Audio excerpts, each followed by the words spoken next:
We good? Yep.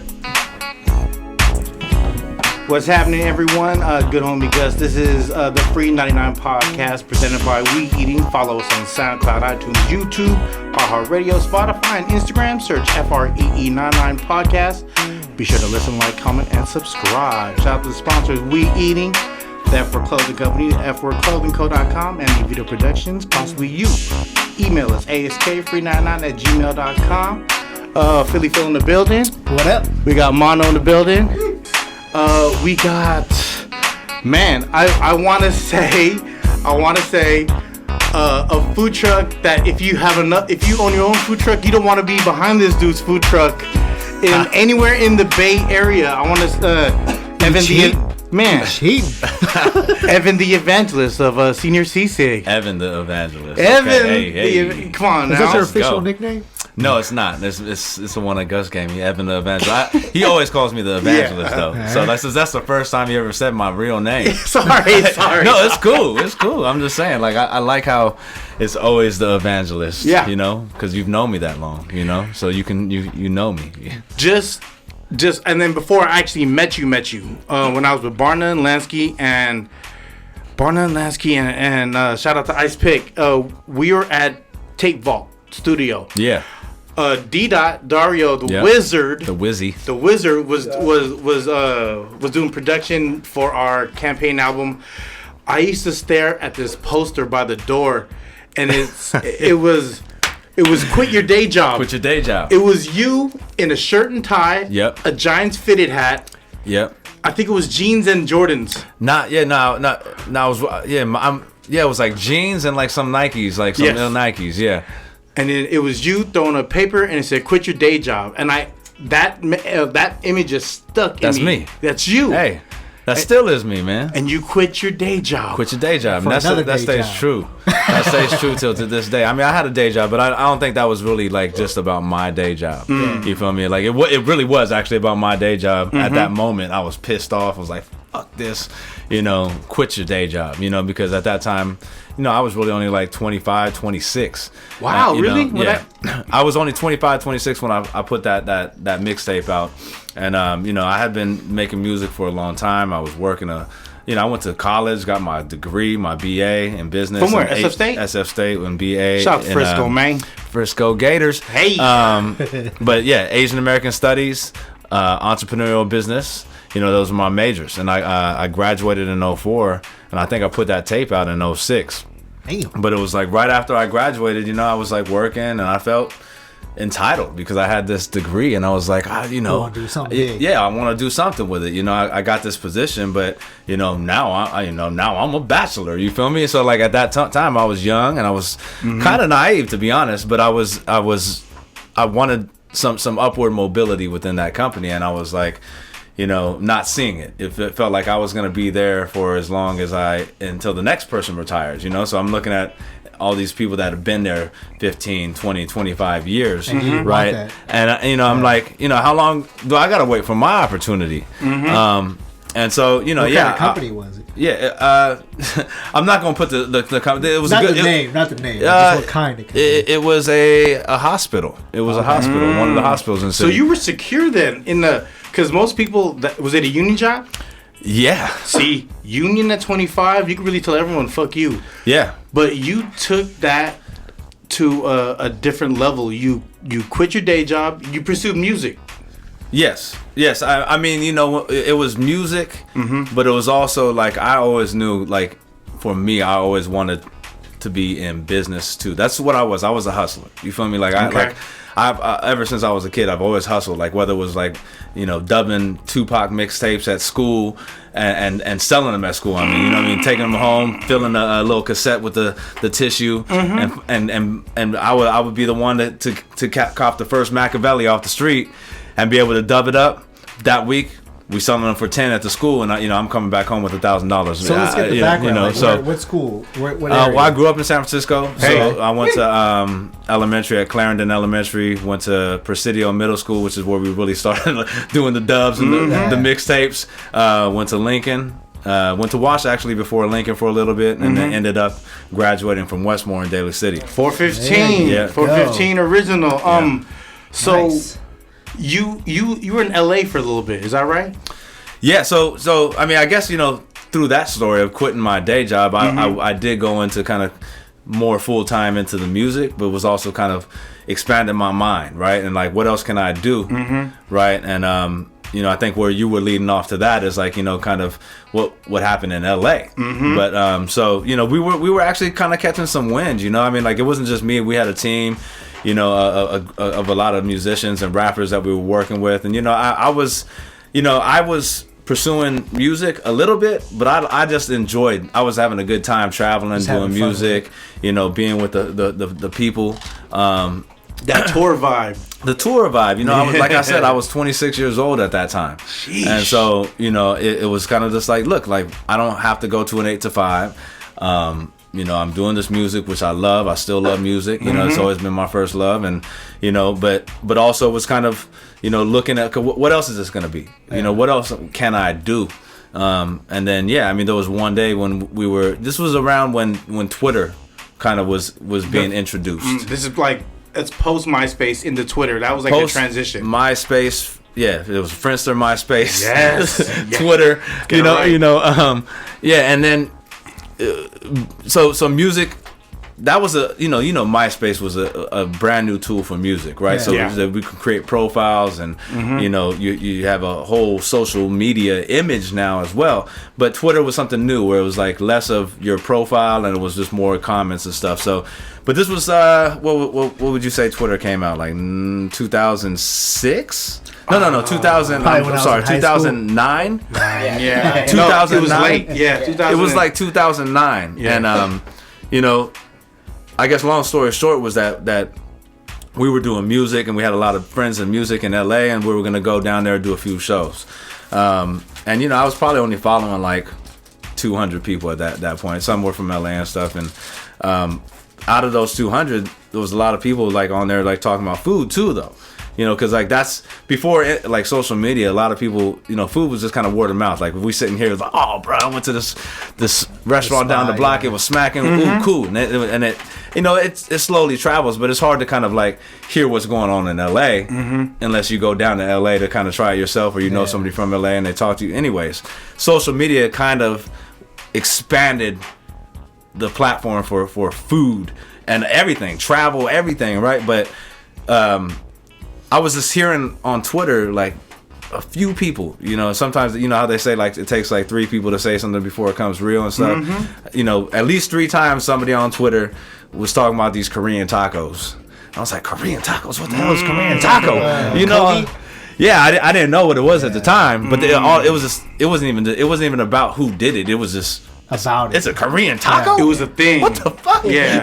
Like the Asian fusion at its purest. I mean, now it sounds kind of like, that doesn't sound too, but at that time, it was the emoji, the mind-blown emoji, that's what it was. You know what I'm saying? Thought of. It wasn't a thing. So I was just kind of like, damn, that's interesting, right? And prior to that, like, and I also knew it was coming out of a food truck. So prior to that, I was already kind of, as a Frisco kid, thinking about food trucks, because I've already seen kind of like, okay, there's only Tony Yense outside of Best Buy, and they got a monopoly down Harrison. But outside of that, for those who don't know, that's the black and orange truck. Yeah. Still there, still popping. I fuck with the tacos still, man. Like they still good. Yeah, and so there's not many food trucks. You got your Stanley's hot dogs downtown with their tents. Stanley Steamers. Shout out Stanley Steamers and El Tonyense for paving the way. But it's like, outside of that in the city, we didn't really have a footprint on street food. And I was doing all this traveling as a musician, going to New York, going to Austin, going to LA, going to Portland, going to London, going to Asia. And some of that was just on like personal travels as well, but always seeing a street food presence that was bigger than San Francisco. And that didn't make sense to me, man. I was like, we're the mecca of food, man. There's no food better than that's in the Bay, and we got everything. We got everything. We got everything. And it's top level on everything. But why don't we have street food? And so, prior to even seeing those comments about the Korean tacos on Twitter, I was already kind of twisting my mind around like, You know, because I'm half Japanese and half white, so I'm not even Filipino. Shout out to my hoppers. You know, I'm a hopper. So, but at that time, wait a minute, you half white. We'll get to that. We'll get to that. We'll get to that. We'll get to that. I know that this story is like, hold on, mind blown emoji. But we're just watering this plant right now. We're letting Evie go. All right. This your show, dog. We're gonna get to that. You know, note that down, and you can ask that question. But I'm just, you know, my dad was a sushi chef, so I grew up in a, you know, my uncles. I had 2 uncles that were sushi chefs, so I grew up in restaurants. And at that time too, ramen. There was only a couple spots in San Mateo. Facts. There wasn't even that many ramen spots around here around 07, 08. So I was like, bro, like. I might want to do some ramen or something. Like those, like, you know, there was that one bento spot in San Mateo, and like that was cracking too. I'm like ramen dojo. Like that, I don't even know, but it was just a bento. Bento. A bento spot. The to-go spot. The to-go spot. You can walk in, come out the other end. It's right next to the market. And so, you know, so I was just kind of playing with, like, maybe I'll do like a ramen truck or a bento truck. Then that shit happened, and we was down there doing some shows in LA, and we was like in Echo Park going to the show, and we was in like this van. Maybe it was like, you know, it was like 5, 6 of us. You know, like, I don't know if you guys know who Jernai is. Like Jernai was in there. I think Julio the Hooligan, DJ Hooligan was in there. You know, formerly of Soul Action was in the van with me. Keelay from Soul Vibe. Dropping John. Go ahead. You know, who else was in there? Was Kareem in the van too? Kareem Nightclubber Lang was in the van. Rome Diggs was in the van with us, bro. You know, so we was all down there together. Like, and that's a crazy group. You know, and those were fun times, and we were all in the van together. And I remember we passed by, and I was like, "Yo, the fuck!" It was like 3:00 in the afternoon. And we pulled by, and there was this line at a food truck. I was like, "Yo, pull over real quick. I gotta peep this," because it was already my mind was already wrapping around it. Like, I gotta see this. We ain't doing shit right now. Yeah, right. We on the way to the store to the sound check, but I was like, "Yo, let's just pull over real quick. I need to see this." So we pulled over. Sure enough, it was Kogi. And we got a taco. It was good, and I was like, this is crazy, man. It's 3:00 in the afternoon. The only time you see a line or a crowd like that at a food truck is 3:00 in the morning. Yeah. And so, I got back in the van, and you could ask any of those dudes when they're like, they remember, because I was like, I'm gonna start a fucking food truck when we get back, and like, this might be my kind of out of the music. I might kind of put music on hold for a while and start to focus on this food truck idea, because I seen it and I was already thinking about it, and then it was like, yo, we could, if they're doing this here, we could kill it in the Bay. That was your aha moment. That was the aha moment. You know what I'm saying? And that's when the clouds opened up, like, yeah. So, that was that. And we came back and started kind of piecing it together. I called Gil, shout out to Gil. He's not here today, but shout out to Sisig Life, man. Yeah, Sisig Life. Follow him, LYFE, yes. Sisig LYFE. But that's been my man since high school. He was already doing the chef thing, and was like, bro, like, I got this idea to do a food truck. At the time, I was like, I want to do Japanese, Korean, Thai, Chinese, tacos, all the stuff. And then he was like, yeah, cool.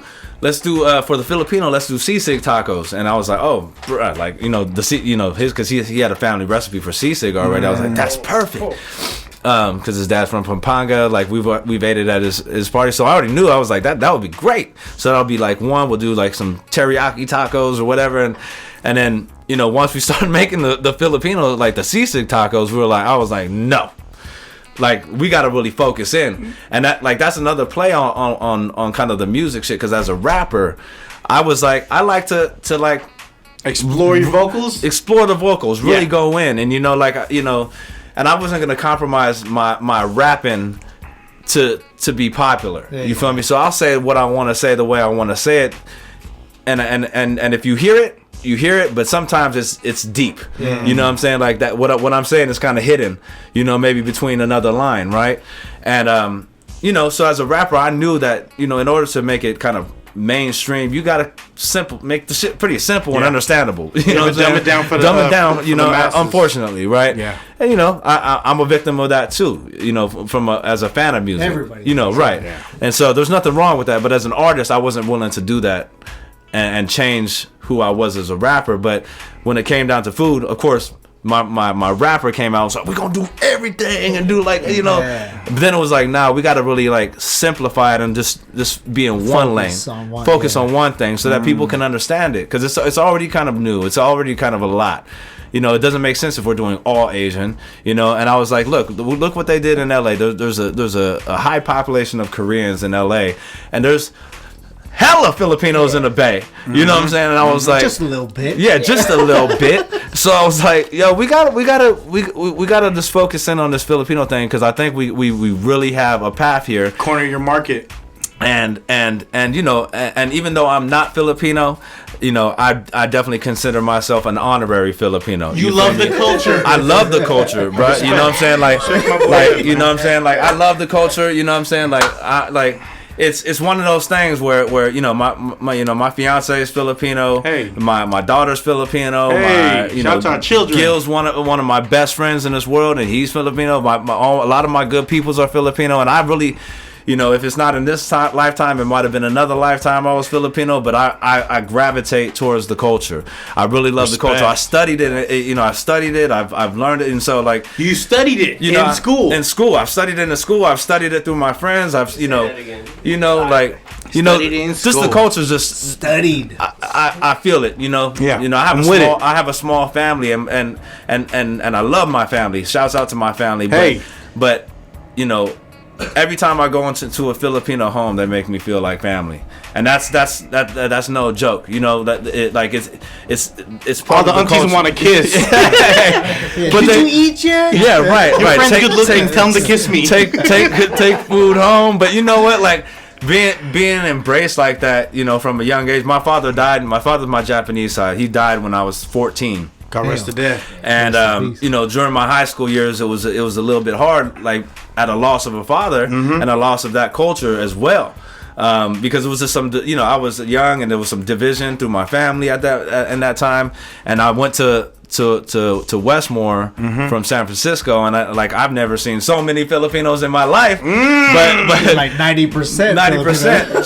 So it was a culture shock, but in a good way, you know. Shout out to Westmore, man. Yeah, shouts out to Westmore, all the good peoples from Westmore. Yes, but it was like, and Jefferson and El Camino, and you look like you blended right in there. But you know, it was a beautiful time in my life, really getting to know, and you know, like going through that hard point in my life, and then being able to be embraced in that culture. I really feel like I'm part of that culture, even though my blood and my veins ain't, you know, my heart and my brain is. You feel me? And so like definitely, you know, and definitely. So you know that's kind of what, you know, led into to how we started Señor Sisig, man. You know, like and it only made sense for me to reach out to Gil, and Gil, you know, shouts out to Gil too. Shout out to Gil, man. Who came up with the name? That's okay. Before I get to that, because that's another crazy story. Yeah. But I just want to shout out Gil too, because you know, he took a leap of faith, because he was working in hospitality. He was in hotels. At hotels, and I asked him to quit his day job, which he was getting paid a good salary, benefits. He had retirement, all this shit. You know, I'm not gonna say any names, but like his colleagues, you know, his family supported him, but they were still kind of like, it's what are you doing? very questionable. Yeah, like, you know, like being growing up in in our culture, being Filipino, your parents want you to, security, right? Security is everything. Stability, union. Which is we love that culture, you know, and leap of faith is what he needed, and he took that leap of faith with everybody outside of me telling him that it was wrong, you know. And so, you know, shouts out to Gil. I think, you know, that's why I say, like, quit your day job. That mixtape till this day means more about that. It's not just about quit your day job. It's about, you know, we always have to look at that. Like, question yourself every day. What are you doing every day? Mm-hmm. Are you happy with what you're doing today? Yeah. Is this your path? And you know, even going back to reflecting on my job, I was mad and naive at that point, but it wasn't their fault. It was me. I was so comfortable and secure in my job that, you know, I was mad because I felt stuck. Yeah. But you got to have the courage to kind of get out of that and quit your day job. So if you ain't happy, it ain't about your boss or your job or other people. You got to look at yourself. Mm-hmm. You know what I'm saying? You got to look at yourself first. And you got to make that decision and that leap of faith. You feel me? And because you could always point the finger and blame it on somebody else. That it's your fault. Or it's your fault. Or it's your fault. Or it's your fault. At the end of the day, I'm fucking it's mad. your Yeah, life. it's you. Yep. It's nobody else. You control it, but you're scared. You're scared, and that statement of quit your day job. Like till this day, man. Like I go back to it, and I question myself. Am I living my best life? Am I doing what I want to do? And with Señor Sisig, it continues to be yes, thankfully, right? But there's other things we need to look at in our lives. Our relationships, our friendships, other little things you got going on. Does that make you happy? Is it the best utilization of your time in that moment? And if it's not, you only got one life. You only got one life, and the days get shorter as you get older, man. How old are you? Yeah, I just turned 37. Yeah. And you figured this shit out at what age? I was when I did that mixtape. 26? I was 25, 26. I wish I figured out shit out at 25. And then the birth of Señor Sisig. What? Okay, before we get go ahead and give me. We got the name question. Yeah. Name. Go ahead. Drop the gem on how the name came up. So the name was so I've been with my fiance for 13 years now. Woo! Shouts out to her as well. Shout out to our loved ones. Yeah, exactly. Like you got to have a good partner to go through the ups and downs. Facts. And support you, because it's not always easy. You know what I mean? Like I work long hours, and it's not always easy at the house doing things alone sometimes, or I'm doing it alone, but there's coming home late. Yeah, coming home late. Yeah, exactly. So she allowed me to be here and to do this podcast tonight. So shouts out to her. Appreciate you. Thank you. But I think it was so we had already gone to LA, decided we were gonna do it. Me and Gil was chopping it up. So I had my notepad in my iPhone. Maybe 30 names. 30 names. And they were all none of them were just like, oh, that's the one. Because when you got the one, right? Mm-hmm. And, I think it was either my birthday or Christmas, so it was like September or December, somewhere around there. And she was like, babe, what you want for Christmas, man? I was like, I said, I want a food truck. You know what I'm saying? She was like, I was like, how much that cost? I was like, that's gonna cost like 50 G's. Like 50. So I was like, it's gonna cost like 50 G's. And she was like, okay, whatever, But she had got me some other presents and stuff. But she also got me a printout of a food truck. Right, and it was like, here's your food truck, just like a little model of it, and on it said Señor Sisig, and I was like, she came up with that. And for her it was the simplicity of it. It was like, oh, you're gonna do like Sisig and Mexican fusion, Señor Sisig, whatever. So she wouldn't even think twice about it. She just threw it on there. That's cool, like Señor Sisig, straight like organic. And I got it, and I was like, holy shit. So that's it.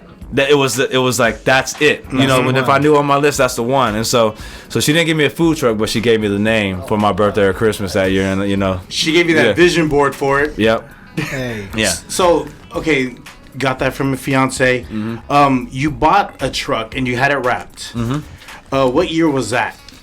Shit, that was when we did We Eatin'. That was the very first year. So I was just telling Gus in the kitchen, man. I was saying he was telling me in the kitchen, because we motherfuckers like that. They cooking all the time. We was whipping in the kitchen. Hey, I'd say it was 2010. I'd say it was 2010 when we bought the truck. Damn. Sounds about right. I'd say it was 2010. When we got the truck, we got it in a Modesto. It used to be a Chinese food truck, and we got it wrapped. Oh, actually, I pulled it up in front of my house in the sunset, and I think that's where Gus had passed by, and he had seen we had wrapped it. We had put our name. Yes. And we had like a website or something on it, and he found me somehow through that. I was driving through Frisco, and then I see a food truck parked in someone's driveway, and I told my wife now, who at the time was was just a girlfriend. Right, just a girlfriend. I think. I don't know. Just a side piece at the time. She was my ride. Yeah. I seen the food truck, and my wife she was like, hey, look, there's a food truck there. And then I turned around, and then I pulled up, and I no camera phone. I had to write down the website. Yeah. And then write down the website, and then I emailed you. Yeah, because our email was on the website. Yeah. I emailed you, and then you called me back when I was at work. I was working as a banker. Yeah. And you hit me, and you were like, "Yeah, we're about to launch, and we want stuff to go viral." And I was like, "Yeah." I do the show called We Eating. My boy Big John and Mono. Hey, Shout out to We Eating. hey. We do, we just highlight businesses. We had so such and such on. I think you're episode 5. Was it episode 5? Yeah, you're episode 5. Yeah. I think you're episode 5, and then you're like, "Yeah, let's do it."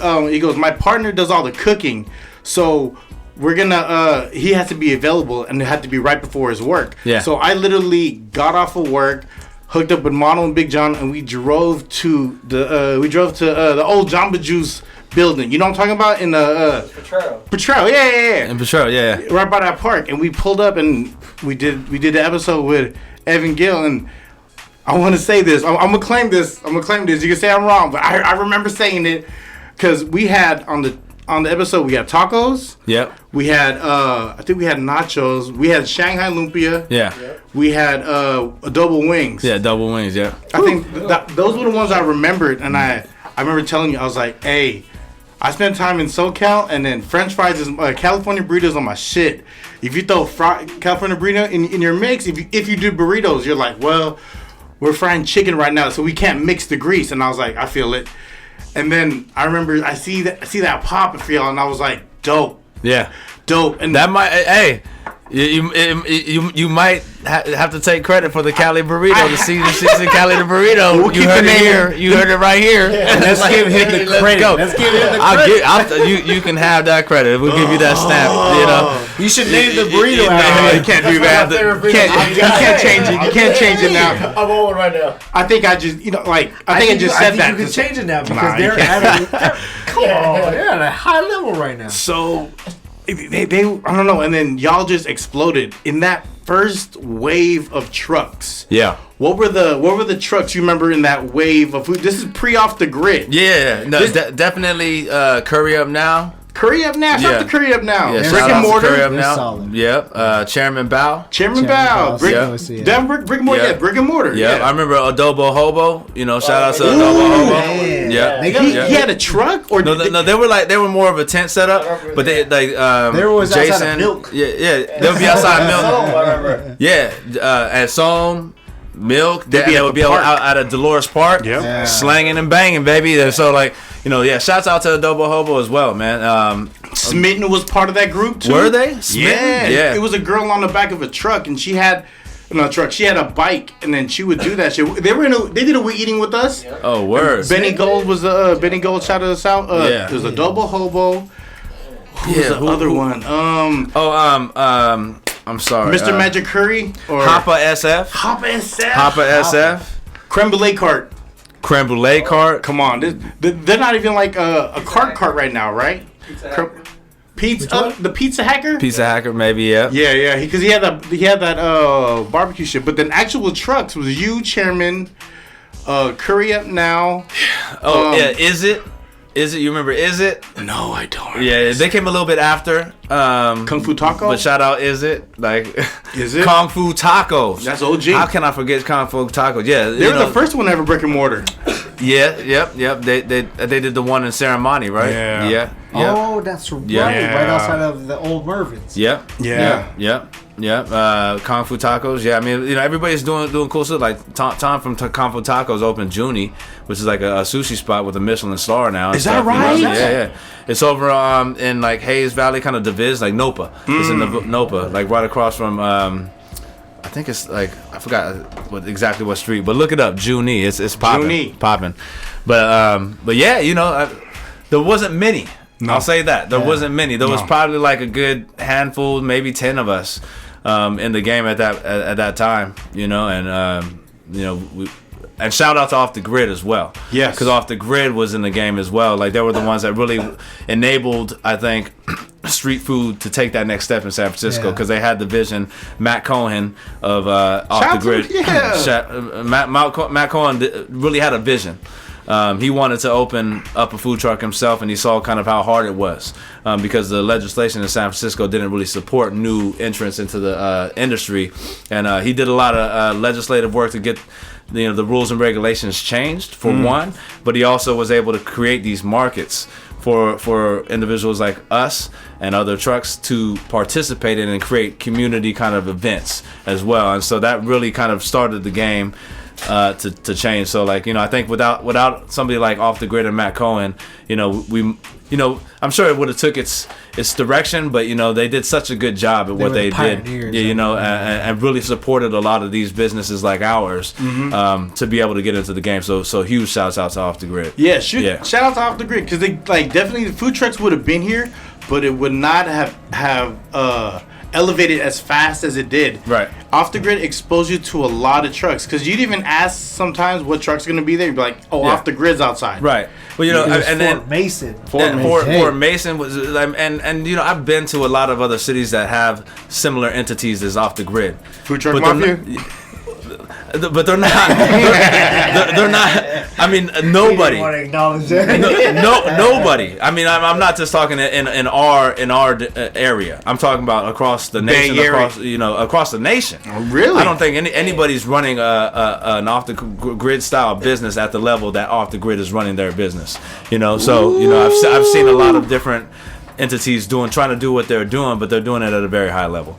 Shout out to Off the Grid. Shout out to Off the Grid. The pioneers of it. You were part of the Off the Grid, and then like when you started flexing is when you took you went outside Off the Grid. What was your first setup that was just you? Because that's a hard process to get your own corner.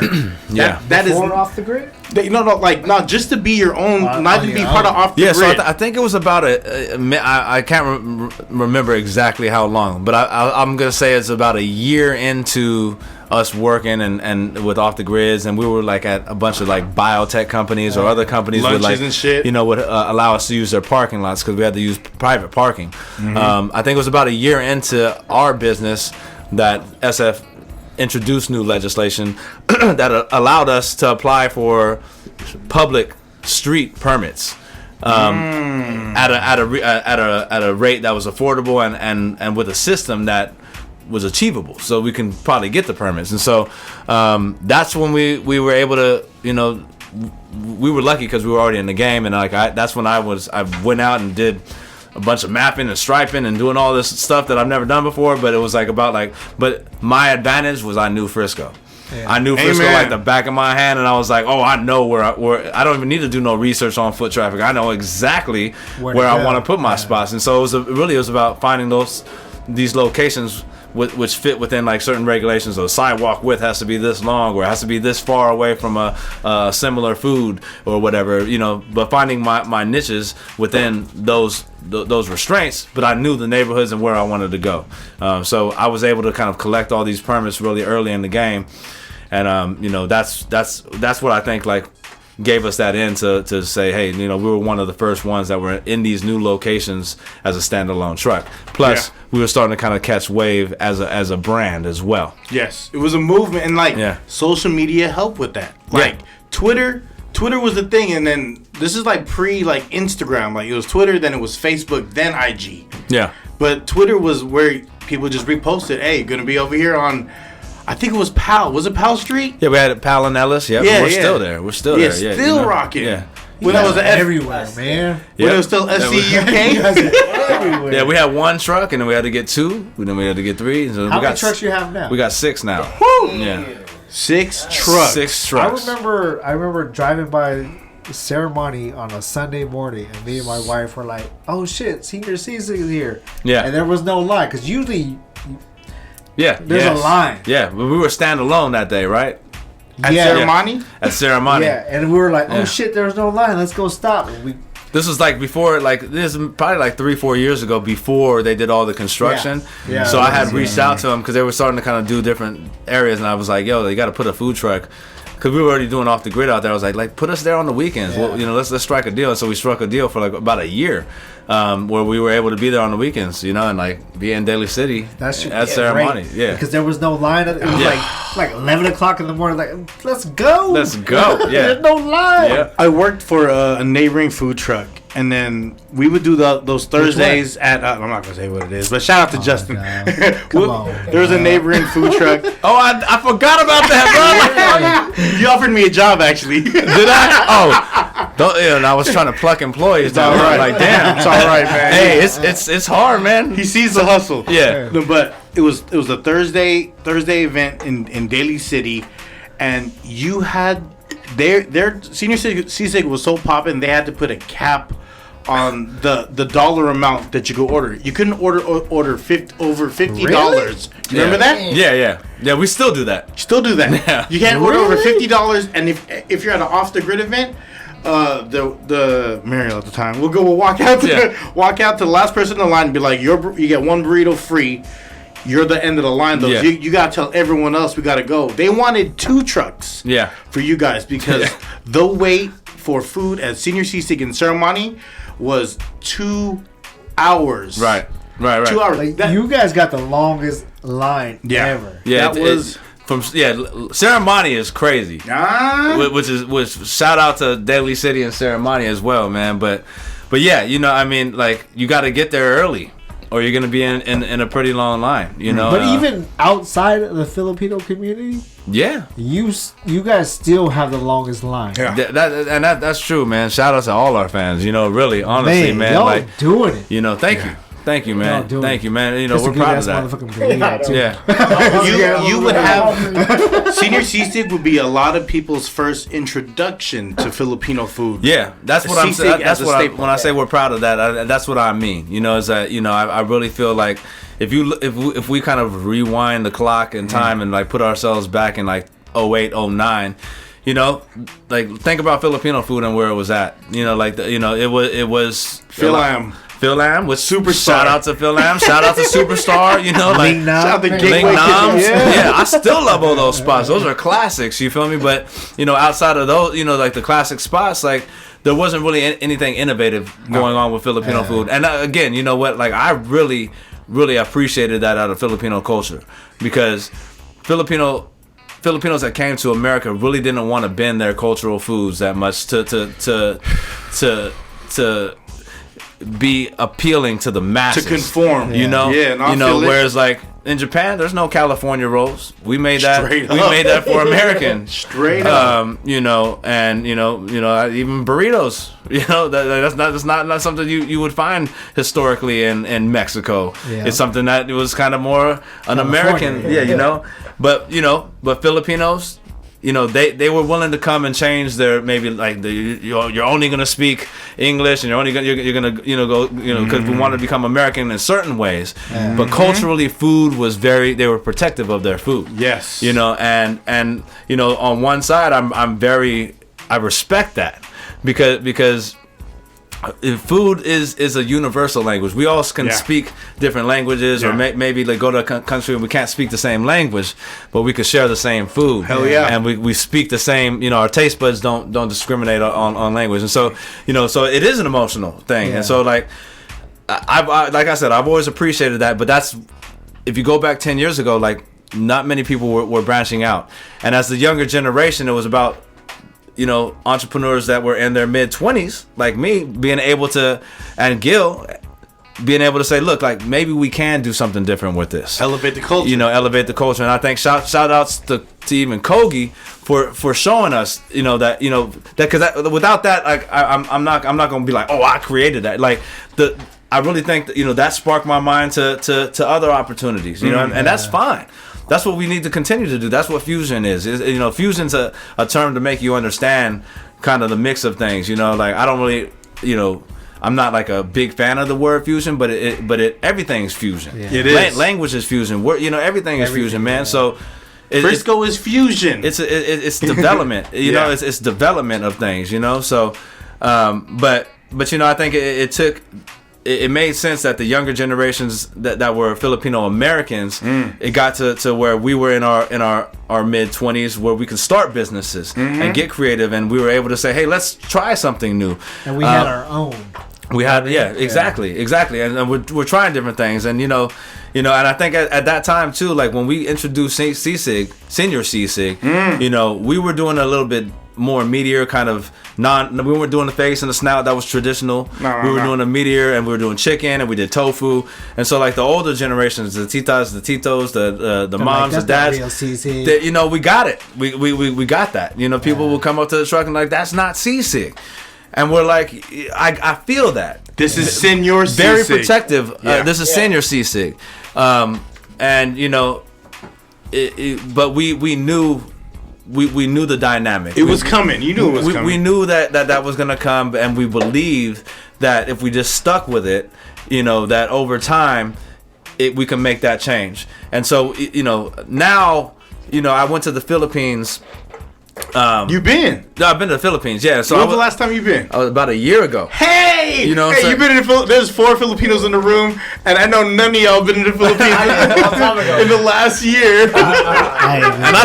And by the way, I love the Philippines. The Philippines is one of my favorite places to go. But I went there a year ago, and that was my first time going. But I was in Makati, I was in other spots and around the Philippines, and they got places that are serving sisig tacos now. They got places that are serving sisig nachos now. They got places that are serving not like all sorts of sisig. Not there was banga sisig before, but there wasn't really like chicken, and they weren't like going out and doing like all this other stuff. So like to go there and see it, first of all, that hey, your impression hit the Philippines. I'm gonna say that. The impression Señor Sisig put on the Bay Area, and just how there's so many Filipinos here, and they go back home or they just here on holiday. You got back to the home. So from going to being like, that's not Sisig, to now they're doing what we're doing in the Philippines. You changed that. Woo! Was super humbling. Hey! And there was this moment we went to this bar. I think it's called Chupacabra in Makati. Preach, Ev. Come on, man. I was the evangelist, and so we went in there, and it was kind of like a divey bar that had like taqueria style food. And on the menu, I'm looking through the menu. I'm like, what am I going to order? Woo. And then on the menu, I'm like, hold up. I'm like, had to like kind of rub my eyes, and I look again, and it was like San Francisco style sisig. Motherfucker!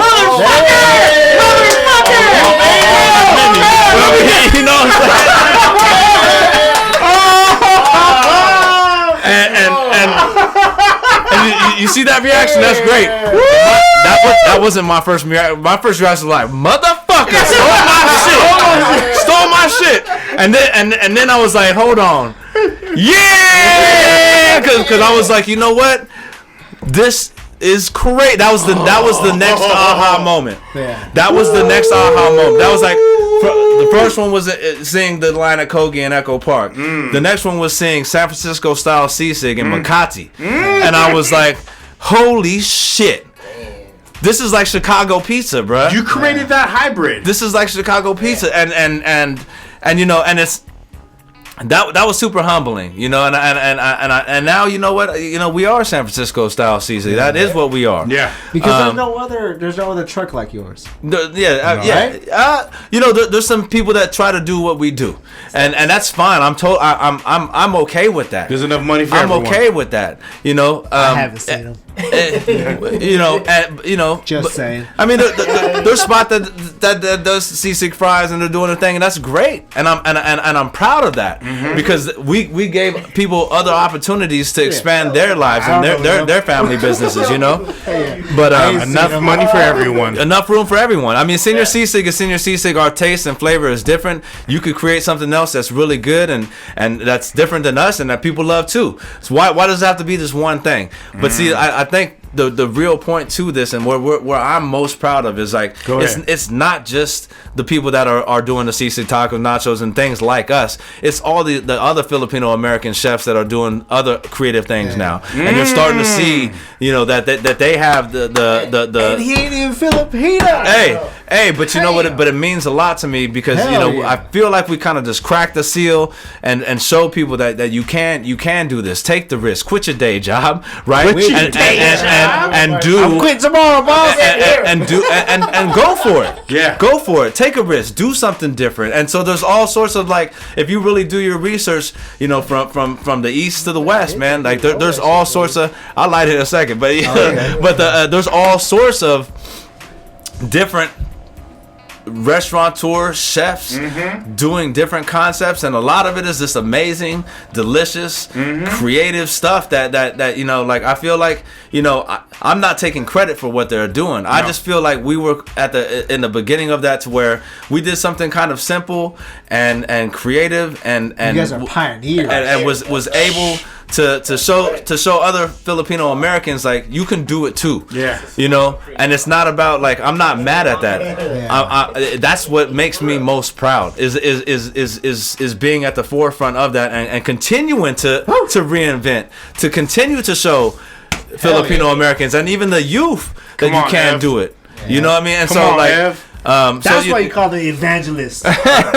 Because you know what, and I appreciate that. That's why I haven't changed my handle or nothing, because I am the evangelist. It's about quitting your day job, and I nenever changed into shit, man. Like, I feel like you're talking to me right now. Real shit. Talk to this motherfucker. So yeah, I mean, it's important, man. It's real important. You know. I think there's something we're doing within our business. You know, we're trying to create, but I think, you know, the net is wider than just that, for me at least. You know. Hell yeah.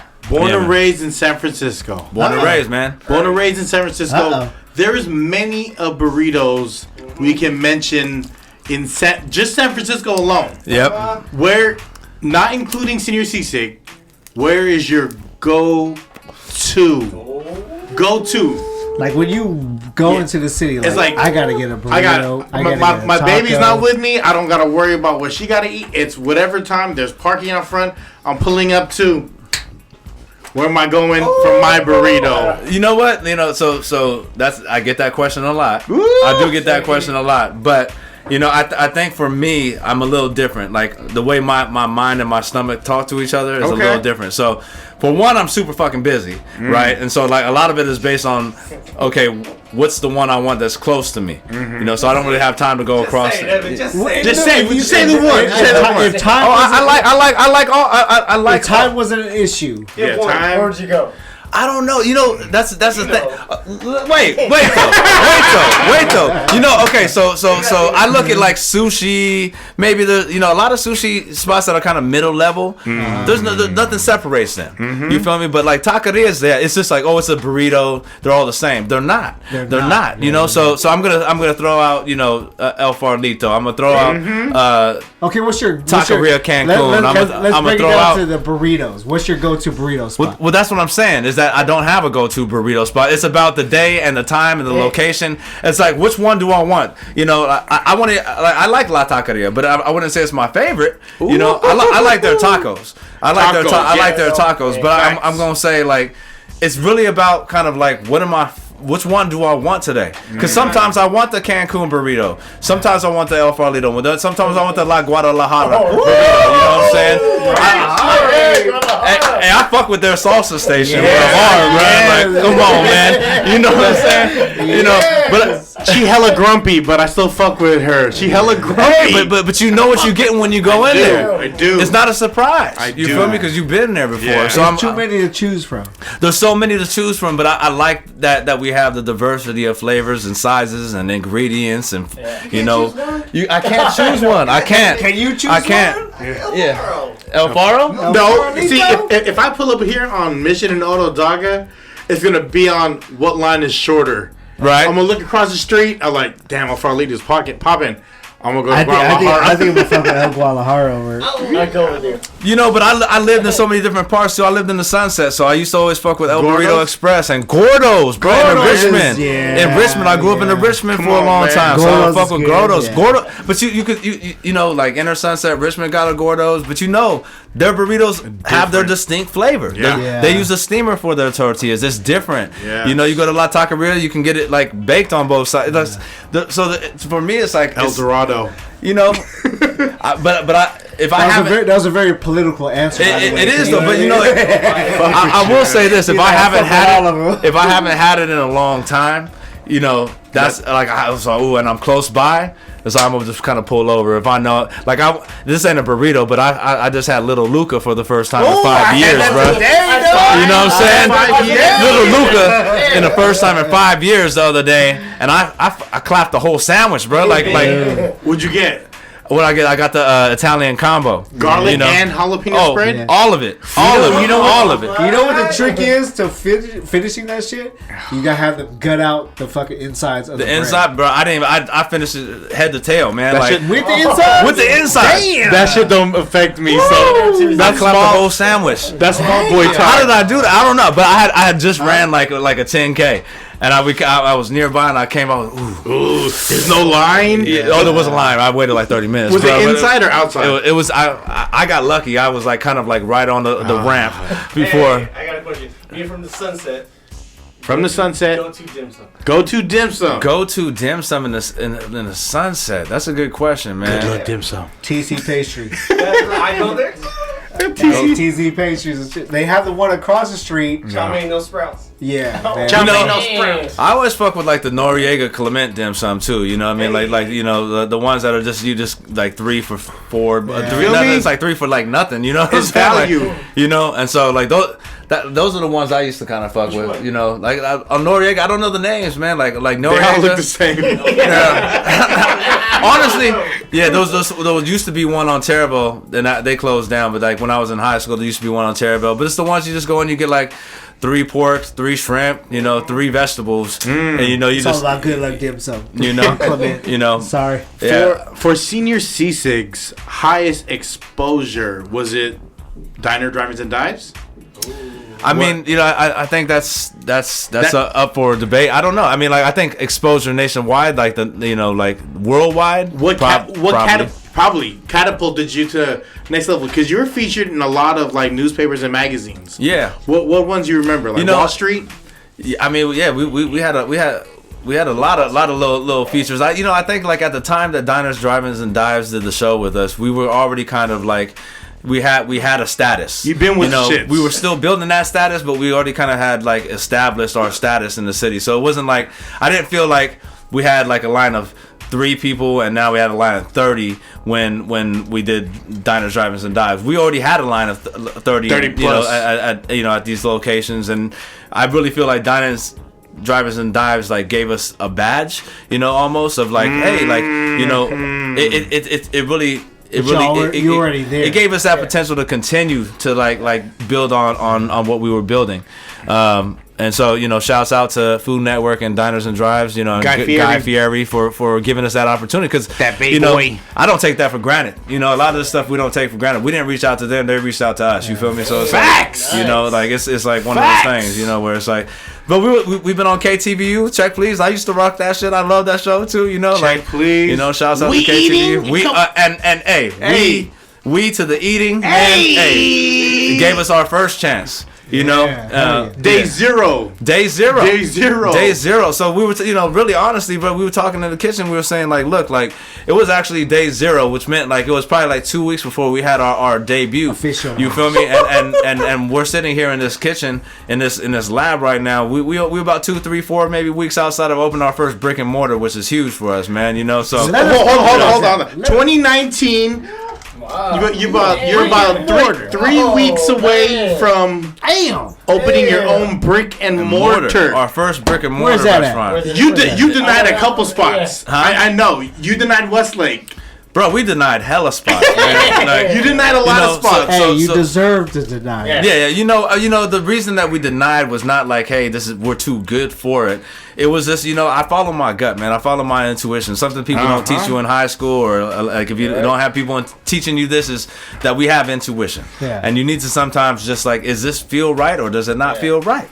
And and so a lot of spots we went into, we got down to the leases on the table. Like months of negotiations, and it's like, don't feel right. Sorry, I can't. I'm out. Yeah, I'm out. They gave you the number you wanted, but when it came down to sign for it, you're like, because there was a couple spots. I remember you talking to me like, hey, we're thinking about this spot. We could have been in Ceremony. We could have been, Westlake. Westlake. There's we really gravitated towards the Mission as a place, because we have a lot of roots there. My dad, like I said, was a sushi chef, and he started off, and shout out to OG, man. We was really like a sushi chef in the Mission District, and then kind of went out and started one in the Castro Mission area on Valencia and Market area. He worked at Weeby Sushi back in the day, 1980s. Real bro. Frisco shit.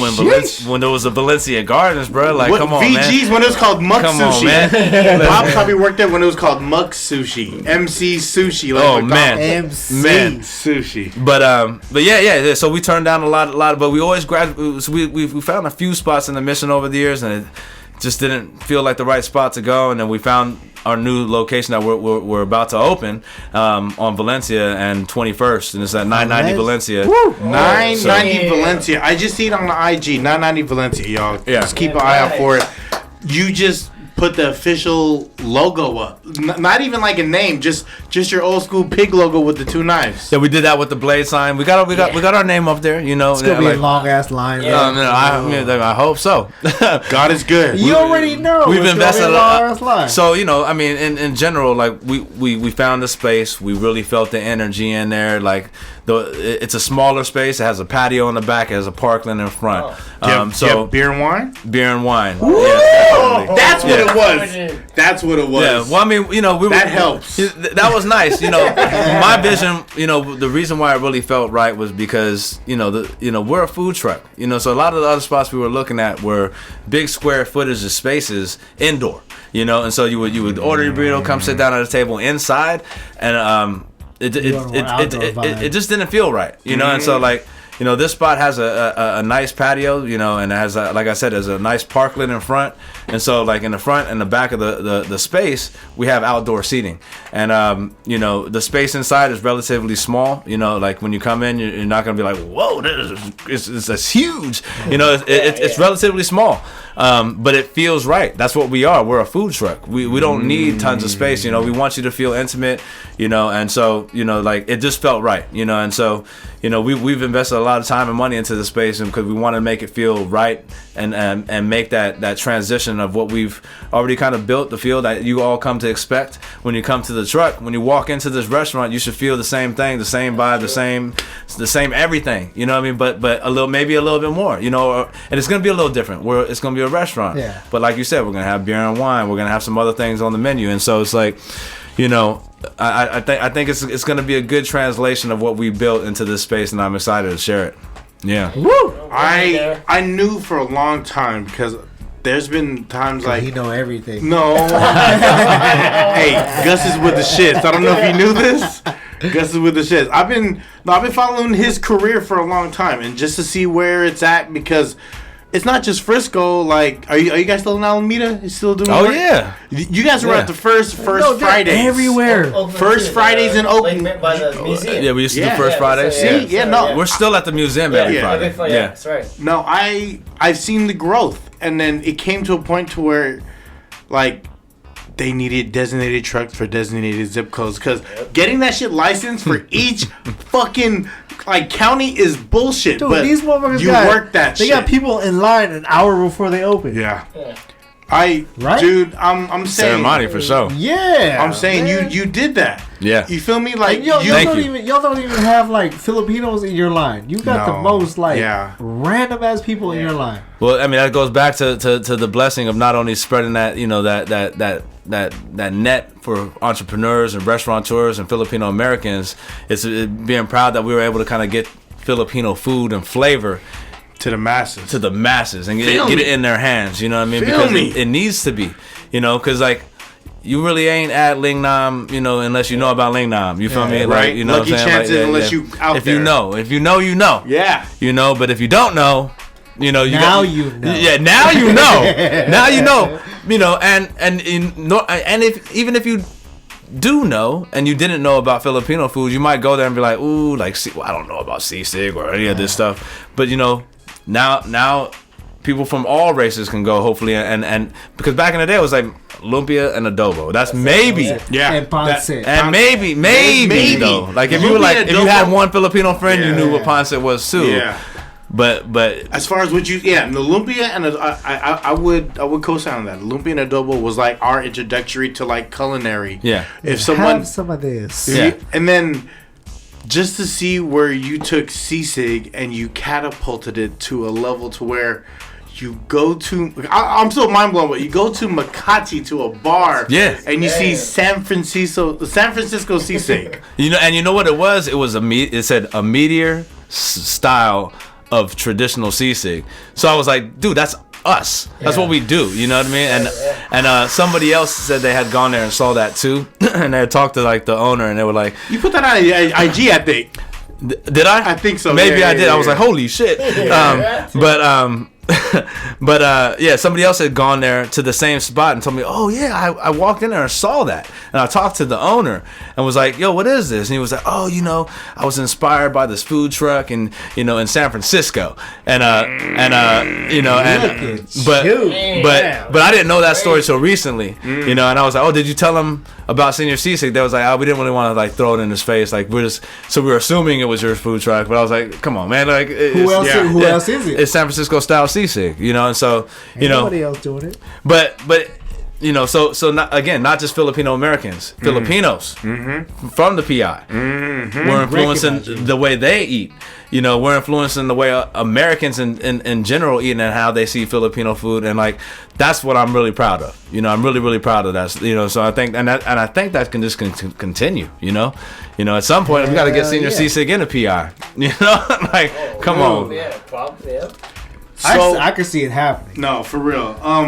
There's I don't know. There's so much I want to talk to you about. Is there anything that's not on the menu, or anything that you want to have that special coming to the brick and mortar 990? Right. Oh man, you know, again, it comes down to Valencia, you know, bitch. we want you know, when we were like, oh, we're gonna open a restaurant, right? It's like. Mind starts just going. Oh, we gonna do this. We gonna do that. We gonna do this, and then you can't even fit it on the menu board, right? Like all the things we were going to take over. So we had to kind of again tame that down, right? And understand, like, look, like this is who we are. Like what we done in the truck is what we are. Okay, we can still add some things to it. But we can't. I don't want to overdo it to start with. I want to make sure that we execute in the space you come in. You know how to order everything. You know, because it can get confusing real quick. You know what I'm saying? Like if we have too many things, then it can change. And if we don't execute on a high level, it's kind of like, what is this? It's not that good. You know, like it's not. Better. It's not as good as it used to be or whatnot. And you know, like we take pride in consistency, man. You know, and so you know, so. To answer that question, I think, you know, we had hella ideas, and we still got hella ideas that are gonna come out. We're gonna do them more in special, you know, forms and introduce things and see how they go and see how people like them. We've been doing these specials like kind of on you know, on Friday evenings at Off the Grid Fort Mason and Lake Merritt for a couple years, and so it'd be like a monthly special, you know, and so some of those kind of drew more interest and feedback than others, and so you know we might introduce some of those as kind of regular menu items on the menu to kind of expand the menu a little bit. Like I said, we'll have beer and wine. You know, we purchased a soft serve machine. You purchased soft serve machine. Ice cream. We're gonna do some soft serve flavors. You know, we're working on the flavors, so you know. Some hollow. You know. So stay tuned for that. You know, we have a little beverage machine. So we got our ube horchata that we serve on we serve on the trucks in the weekends, but we're gonna you can get that every day. Some other bevs, you know that be creative and tasty. Taste that thing. Yeah. Ube or shot. All right. Yeah, man. So there's gonna be some little surprises. Yeah. As a business owner, what like you? So the burritos was already popping, and then you added just a 2-word Salogit. See, log it. That was y'all. Yeah. That was y'all. Salogit was y'all term. I hope you copyrighted that. Yeah. Because you did that, and I remember you did tease with a dap. Shout out to that, Evan. Yeah. You feel me? But what up, Ev? Yeah, y'all did that. Yeah, right on. Salogit. That was y'all thing, and then. That's a great from an entrepreneur point of view. That's a great upsell. Yeah, you know what, and you know, it's funny, man, to think back because I remember when we came up with because when we did it, the evolution of our menu really was what we had when we was on the weed eating tacos, nachos, some adobo wings when we could do them because we were doing fried chicken, but that kind of rooted itself out, right? And so and then we put the burritos on because we just didn't know how to really pump out the burritos and wrap them that fast, so we had to get training. But the evolution of the menu kind of led up to all that, so and then I'm just going all over the place.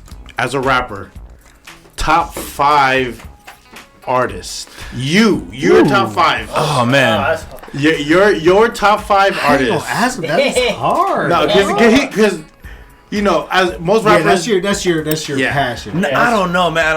Like I've always been. It's kind of like I hate sports debates, like Joe Montana, Tom Brady. Like I'm not. So you're starting to kind of understand who I am. So I can't pick a main burrito. You feel me? I can't pick a main artist. When you first got into the rap game, yeah.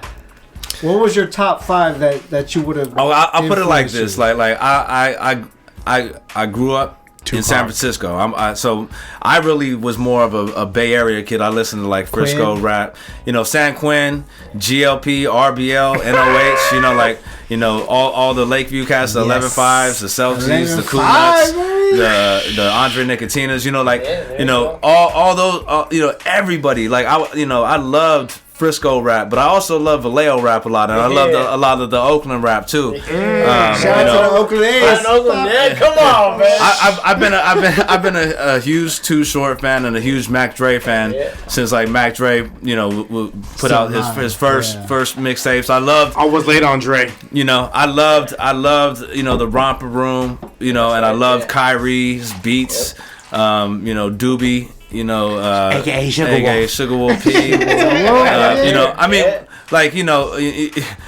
I was your Bay boy. Bay Area rap was my shit.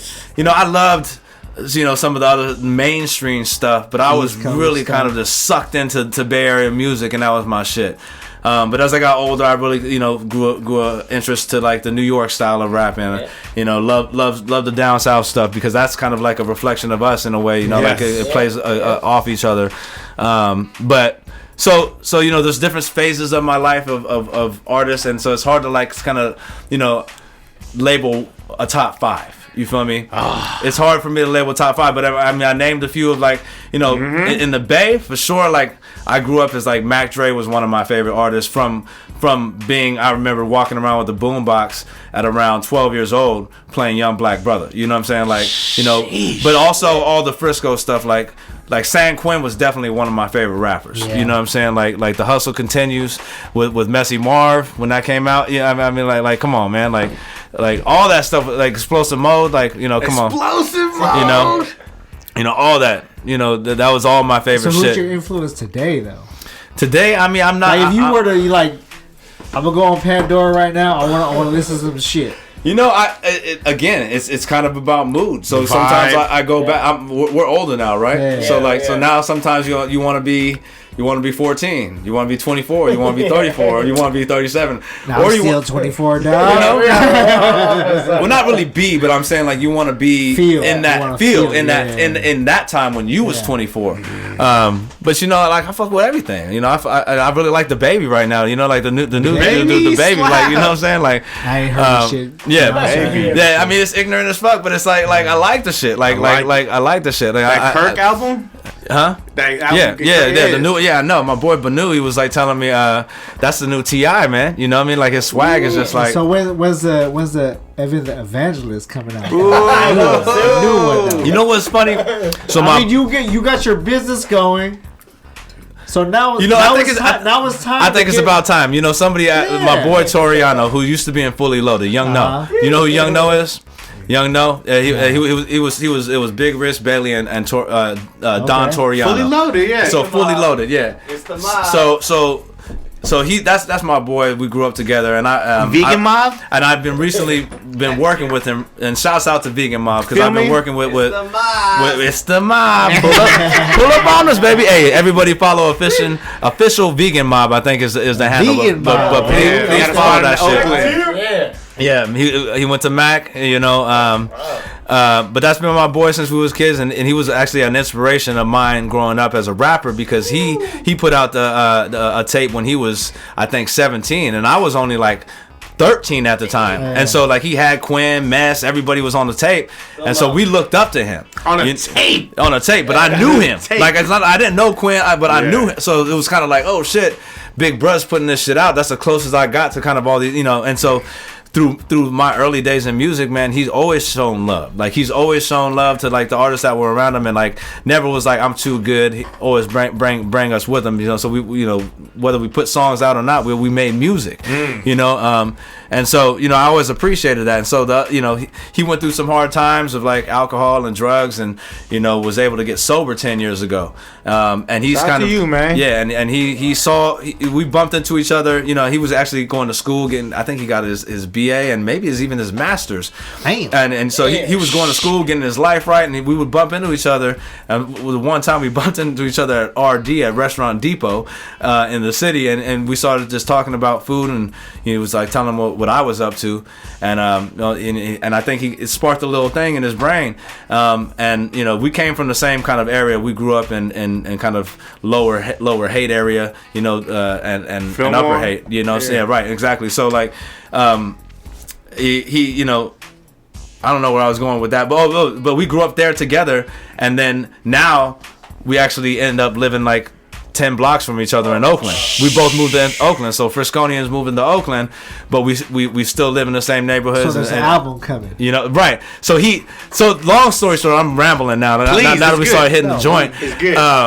But he was like, bro, we got to get on the song, and I was like, oh shit, like I don't know, I'm retired, bro. But now I'm kind of like, bro, like we got to bring it out. I'm ready. Vegan Mob Señor Sisig. Yeah, come on, the Vegan Mob Señor Sisig song. Bring it out. But to give Vegan Mob a little shout, man, please. Earlier this year, man, Toriano bring over, you know, just a sound. He called me, hey, bro, because he's down the block. He's like, and you know, he knows I'm in food, right? And she was like, bro, let me bring you some of this vegan gumbo I made. I want to know what you think.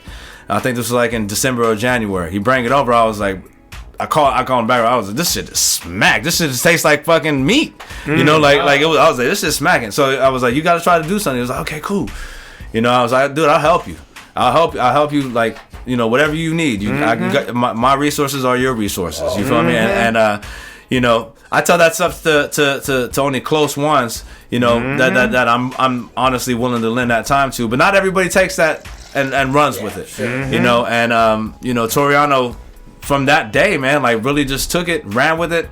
You know, and he just opened his restaurant in on Lake Merritt, 500 Park Avenue in Oakland, called Vegan Mob. It was the old Lake Merritt bakery, and it was all. And to give you a story about that, I called on that spot because I was like, ooh, this would be sick for Señor Sisig, right? And so we went, started negotiating a lease for Señor Sisig there, and prior to Blue Fig. No, we're talking about the new Vegan Mob location. No. Like you're in negotiation. This is after we had already signed Blue Fig, so I was gonna open. Okay. I was like, we're gonna do one in Oakland too. You know, take the shit over. But I found out it was gonna be a shorter term lease because we're gonna do some development there, and you know, after I kind of started feeling my intuition, I was kind of like, bro, you know, I really need to focus in and nail down Valencia in the SF location first. Kill it. But I love this location, and I was already talking to Toriano and like mentoring him through, because he had got a tent. He was in farmers markets and doing all this stuff. I was like, bro, vegan mob would be the shit in this location. And so I hit up Toriano. I was like, bro, like I got this location I think you'd be good in. And so, you know, I passed him on to my people. He was able to get the lease, and he's killing it now. He's killing it there. Yeah, he is. And that's the one that film I was promoting. Yeah, big film on Mike. Yeah, you know, and he's killing it, and it's and again, I only do this out of the love of my heart for what I can do, but he deserves the props because he takes, you know, what God gives him, and he runs with it, and he did, and he's doing it like he ain't scared, man. I respect that dude a lot, man, because a lot of people can talk it, and it's when you quit your day job, don't point at the next dude, don't point at anybody, you know. You have to be the one to change it. You know what I'm saying? So it's like, you know, he's very appreciative of what I've been able to do for him, but it's not me. I didn't do any of it. I just gave him what I'm willing to give. Yeah. You feel me? He got to put the work. He's the one to take it and put the work in, and Señor Sisig passed up and vegan mob. Vegan mob. You know, right? You know, it's the mob, and it is the mob, and you know, and you know, you can interpret that how you want to interpret it, but the mob is the mob. You know what I mean? There's a bigger statement to that, just like quit your day job, because it is us. It's the mob. It takes the mob to make the mob even like there's this whole thing. Let's go, man. Hey, Toriano, when you're ready, Free99 podcast is ready for you. Oh, he's ready. You ready? He's ready, like ready, man. We're ready. Let's do it. You got anything on your heart? You got 2 minutes just to wrap up the podcast. Yeah. We over an hour in. 2 minutes. We're gonna have you on again. Yeah. 2 minutes to the universe. You, whatever you want to share, feel free. This is my rainbow. This is your rainbow. like shout out to Vice Seasons Rainbow. I love that show. Yeah. When it was on Vice. I mean, you know, like just today, just every day, I'm just feeling blessed. You know what I mean? Like, again, like I think. Well, thank you guys first of all for allowing me to be here. You know, because I think, you know, it's really good to just be able to sit down, reflect on old times, look at the current moment, and look kind of forward. You know, and there's so many blessings. You know what I mean? I think as a younger kid, I was angry and I was pointing at people, and I had to learn real quick, and I think, you know, that's all for a cause. It's all for a cause, but, you know, I think, like, if we can all kind of take a little something from that and look at ourselves before we point at the next person, you know, I think that's a very valuable lesson for everybody to learn. You know, and it's ongoing. You know, it's one of those things that are ongoing. Like, you have to wake up in the morning and ask yourself that, because we all get caught into it. You know, I'm a victim of it myself, man. I'll be at home or driving home or have a bad day, and I'm feeling like at my worst moment. You know, and you just have to step back to take two forward, you know, and you have to just kind of reflect on it. And you know, so I just want to get to the front of the line, dog. So however you feeling, man, in this moment, man, like I know people deal with depression and sadness, or, you know, you might be dealing with the loss of somebody, or you might be really high, you know, and feeling really good, and, you know, so don't get too high, don't get too low, stay humble, stay hungry, and let's go, man. Woo! That's it. Yeah. This is the Free99 podcast. Hey, cheers, man. To my man Evan the Evangelist. Cheers. Shout out to Señor C6. Shout out to Vegan Mom. Shout out to my boy Gil. Shout out to everyone. We gotta have him with y'all. This is episode 42. Ronnie Lott. Shout out to my San Francisco 49ers. That's what I said, 4-0, baby. 4-0. 4-0. This is Free99 podcast. Shout out to the Chocolate Dodgers. Yeah. One love to you, Cheers to that, man. Señor C6, baby. Yay!